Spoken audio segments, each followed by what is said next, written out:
Sementara itu, pemirsa, Direktorat Lalu Lintas Polda Bali menggelar gebiar keselamatan berlalu lintas kepada masyarakat di kawasan Puputan, Badung.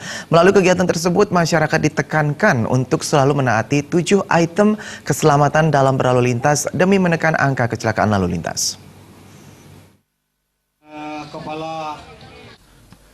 7 item keselamatan berlalu lintas meliputi penggunaan helm berstandar SNI, penggunaan sabuk keselamatan, tidak menggunakan HP saat berkendaraan, mematuhi batas kecepatan, tidak melawan arus, mencegah anak di bawah umur mengendarai kendaraan bermotor, dan tidak mabuk saat berkendaraan. 7 sasaran keselamatan itu bertujuan menurunkan fatalitas korban kecelakaan.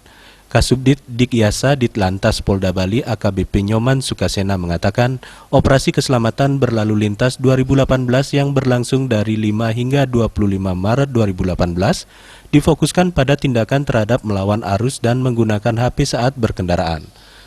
Gebiar keselamatan berlalu lintas ini diharapkan dapat memberikan pemahaman bagi masyarakat luas tentang 7 item yang perlu diingat dalam berlalu lintas.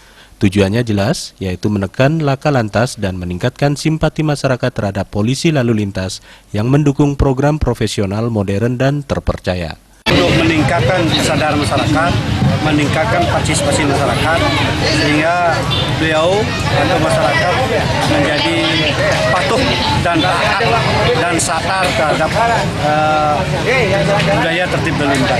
Yang jadi penekanan ini ada 7 sebenarnya yang menjadi arahan pimpinan. Yang pertama adalah melawan arus, yang kedua adalah speed, kecepatan, jadi yang ketiga adalah safety belt, yang selanjutnya helm.